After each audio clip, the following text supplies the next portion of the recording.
We are living in an absolutely weird world today. बात कर रहे हैं हम एस्केलेशंस की, जिस तरह के आपने देखा कि पहले पाक भारत के बाद इस वक्त पूरी दुनिया की निगाहें मरकूज़ हैं मशरक़ वुस्ता की तरफ, जहाँ पे ईरान और इजराइल तनाज़ा मज़ीद एस्केलेशन पकड़ रहा है। और जहाँ हम समझते थे कि मुख्तलिफ़ ममालिक का इसमें एक बड़ा अहम किरदार हो सकता है, सारी निगाहें मरकूज़ थी G7 की समिट के ऊपर कि वहाँ पर दूसरे अक़वाम के जो लीडर्स हैं वो क्या अपना रोल अदा करेंगे। चाइना के मुताबिक इस वक्त अमरीका जलती में तेल डालने का काम कर रहा है और इसमें मेरे ख्याल में कोई दो राय नहीं हो सकती। G7 समिट को प्रेसिडेंट ट्रंप ने जल्दी वहाँ से निकल गए और ये कहा कि उनको एक गैर मशरूत किस्म की सरेंडर चाहिए ईरान की तरफ से। इसके अलावा उन्होंने क्लियरली ये इंदिया भी दिया कि जो आसमान है, जो स्काइज़ ओवर ईरान है, उसको अमरीका कंट्रोल करता है और बहुत आसानी से उनके सुप्रीम लीडर खमैनी को वो असैसिनेट कर सकते हैं। ये जो कॉल है कि बार बार सरेंडर किया जाए, आप देख सकते हैं कि पोजिशनिंग पॉस्चरिंग हो चुकी है। रात के वक्त हमने देखा कि ईरान में जितनी सकत थी उतनी ही उसने पूरे अपने वलवले के साथ इस वक्त तेल अवीव के ऊपर हमला किया है, जितने मिसाइल वहाँ तक पहुँच सकते थे। लेकिन this matter is not D escalating.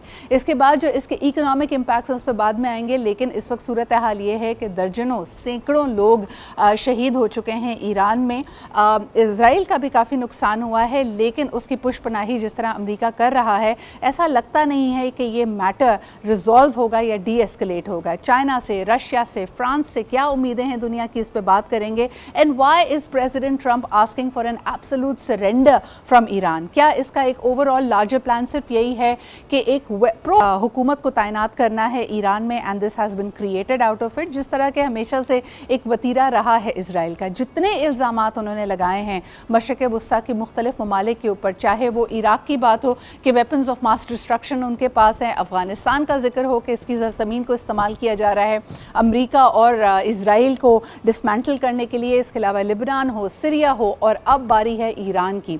Interesting बात यह है कि उसी एक सांस के अंदर नेतन्याहू ने अपने मिशन को क्लियरली डिफाइन करते हुए कहा कि we have only one purpose, that is to make sure कि ईरान और पाकिस्तान के पास, ये क्लिप काफ़ी वायरल हुई भी, ईरान और पाकिस्तान के पास न्यूक्लियर असासे ना हो, ताकि इजराइल की सिक्योरिटी के ऊपर कोई हमला ना हो सके। वेरी क्लियरली जहां हम बात करते हैं कि इजराइल के अगेंस्ट कोई भी अगर आर्ग्यूमेंट हो तो उसको बड़ा इजीली शट डाउन कर दिया जाता है एंटी सेमेटिक कहकर।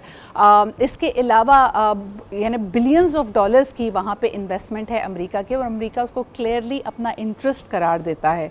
सो where are things moving, let's find out. हमारे साथ इस वक्त मौजूद है खाकान नजीब साहब, सीनियर इकोनॉमिस्ट भी हैं, पब्लिक पॉलिसी।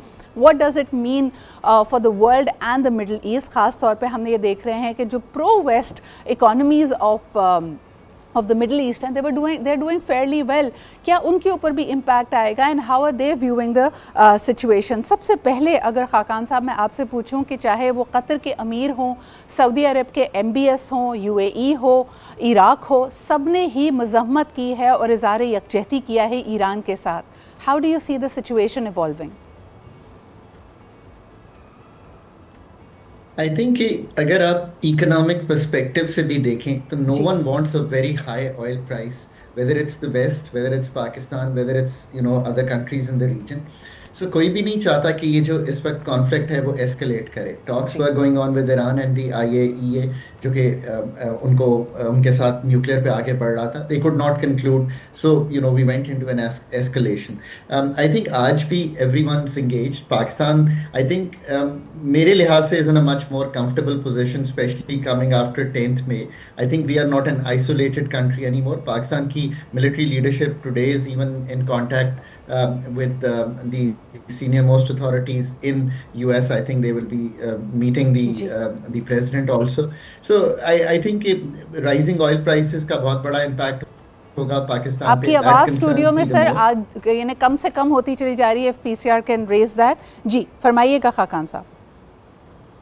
जी, जैसे मैंने कहा कि पाकिस्तान पे ज़रूर इम्पैक्ट होगा ऑयल प्राइसेस का, इंपोर्टेड इन्फ्लेशन का, इंटरेस्ट रेट पॉलिसी पे उसका इम्पैक्ट आता है, ट्रेड डिसरप्शन पे उसका इम्पैक्ट आता है, रीजनल ऑयल की सिचुएशन पे उसका इम्पैक्ट आता है। ये हमारे एक्सटर्नल अकाउंट को ज़रूर प्रेशराइज करता है। आपने देखा 2-3 दिन में ही रुपए पे भी प्रेशर आया। और एक रीजनल ट्रेड जो बनना था, अगर वो नहीं बनता तो इस पे जरूर इम्पैक्ट आता है। सो इकोनॉमिक रिपरकशन जरूर हैं इसकी इन द शॉर्ट रन। अगर ये लंबा हो जाता है तो ऑब्वियसली वो जो हैं वो बढ़ जाती हैं। लंबा नहीं होगा, it won't carry on for a very long time. As a public policy expert, आप क्या समझते हैं कि खित्ते में यकीनन the economics of business is very very important. हमने देखा कि earlier last month when India and Pakistan had gone into a conflict, US की पोस्चरिंग और यूएस का रोल बहुत ही मुख्तलिफ रहा है। When it compares to the Israel-Iran stance of America, it is absolutely a 180-degree shift. किस तरह देखते हैं आप इसको, and how is America balancing its economic interests? देखिए, America is trying to balance its economic interest by the current regime saying कि they don't want to be in war situation all the time. तो एक तो उसकी अक्कासी उन्होंने Pakistan India conflict में की, where they use trade to entice both Pakistan and India to come out of it. और उसके अलावा भी आई थिंक पाकिस्तान की जो उस वक्त की डिफेंस कैपेबिलिटी हमने दिखाई थी, आई डोंट थिंक कि ये कॉन्फ्लिक्ट आगे वैसे ही जा सकता था। So we were in a very good place. अब जहां तक मिडल ईस्ट का ताल्लुक है, they don't want a higher oil price. I keep saying this that doesn't help their economy. They want their interest rate to come down, right? कितनी दफा US authorities ने कहा कि 1% इंटरेस्ट रेट नीचे आना चाहिए, because monetary policy easing is the most important tool they have to stimulate their economy. Then they are in trade talks, they're trying to, so at some stage, or whether it comes soon or later, I think better sense has to prevail. It should not escalate, but right now of course tensions are heightened. I think जो इस वक्त खित्ता है उसको redefine करना चाह रही है शायद American administration, in the sense के एक लॉन्गर टर्म पीस जो है वो खित्ते में आ जाए। Maybe that's the interest, that seems to be the signalling that we get, but again वो तो डिपेंड करता है कि डायनामिक्स कैसे चलते हैं और चीज़ें आगे कैसे बढ़ती हैं। But we have seen in all conflicts कि इन द एंड चाहे वो प्रोलॉन्ग्ड वॉर्स हों, ऑन द टेबल ही आके चीज़ें जो हैं वो डिस्कस होती हैं, और जो डी एस्केलेशन है वो इसी तरह होती है। ये जो न्यूक्लियर है, इट इज़ अ वेरी जैसे कहेंगे मूट पॉइंट फॉर एनी कंट्री। कितनी एनरिचमेंट होनी चाहिए, पीसफुल पर्पसेस के लिए यूज़ करना चाहिए ऑल ओवर द वर्ल्ड। ये भी याद रखें कि nuclear technology for energy has taken a front row seat now after fossil fuels, whether it's in Pakistan, whether it's in the US, सारी दुनिया में। So that's not something that's going back. Fossil fuels के बाद it's taken a front row seat. So I'm sure कि इस पे भी discussion जो है वो आगे बढ़ सकती है। हाकन साहब, just a quick comment on the G7 countries की अपनी economic situation, यानी अगर हम इसमें सिर्फ और सिर्फ अमेरिका पे फोकस ना करें, बाकी जो G7 ममालिक हैं उनका इस वक्त इकोनॉमिक टेम्परेचर क्या कहता है, और क्या वो क्या रोल अदा कर सकते हैं diplomatically and otherwise, because right now it seems कि they have all express their support for Israel and they have called Iran the source of instability in the region. ये दुरुस्त है आपकी बात, पर उनमें से फिर भी कोई ये नहीं चाहेगा, बिकॉज अगर 20% स्टेट ऑफ हॉर्मुज़ से तेल गुजरता है और अगर खुदा न खास्ता उसका कोई क्लोजर होता है या कोई ऐसी बात होती है और तेल की स्पाइक होती है टू 80s 90s और 100s, that's not good for any economy, right? मतलब अभी भी दुनिया में फॉसिल फ्यूल्स जो है मेरा ख्याल है 80% शायद से बढ़ के एनर्जी का जो रोल है वो प्ले करते हैं। So no one would want that.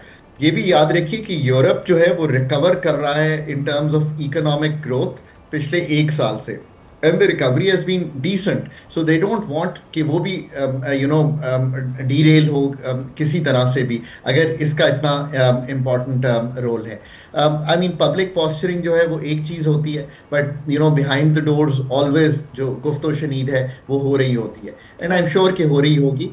and मैं फिर कहता हूँ कि पाकिस्तान का एक pivotal रोल होगा इस डी एस्केलेशन में, और पाकिस्तान की एक बड़ी देरीना दोस्ती है ईरान से, पर बड़े जियो स्ट्रेटेजिक रिलेशनशिप हैं यूएस और मिडल ईस्ट से। So just see your own positioning. मैं बार बार कहता हूँ कि पीपल हैव टू अंडरस्टैंड कि आफ्टर 10th में Pakistan is a very very different country when it comes internationally. Global brand of Pakistan means something very very different than it used to mean.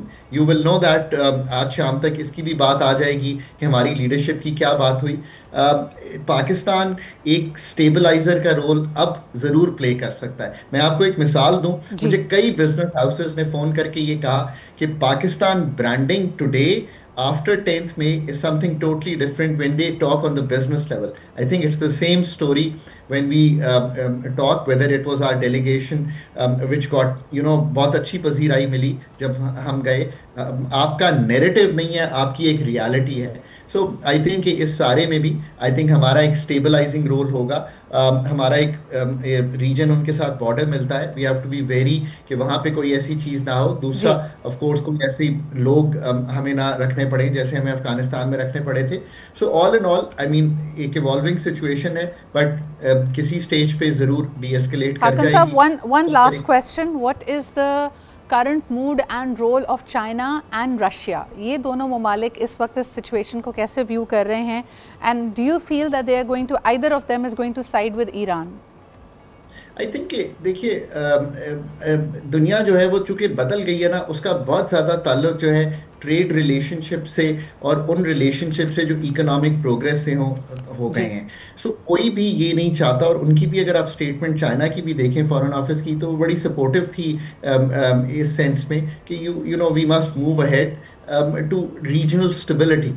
So I think that will remain the centerpiece of moving forward, because ये सबसे बड़ा जो मतलब energy source है तेल का, वो disturb होता है इस चीज में। और मतलब missiles, nuclear, everything is in play, so they will all come to save an escalation, and but try to move to a more durable peace. I think अब सोच ये होनी चाहिए कि ड्यूरेबिलिटी ऑफ पीस किस तरह इंश्योर की जाए कि ये बार बार ना अकर कर रहा हो ये चीज, कि एवरी फ्यू इयर्स हम वहां ना जा रहे हो। And also there is a sentiment as well when we talk about the big countries, the superpowers, economic might जिनके पास है, can they really afford to be implicated in another war? ये बात भी हम कतई नज़र नहीं हो सकते इससे कि यकीनन एक बहुत ही strong pro Israel lobby American politics में मौजूद है, अमेरिकन सेनेट में मौजूद है, लेकिन इसके बावजूद वो आवाज़ें भी काफ़ी तबाना हो रही हैं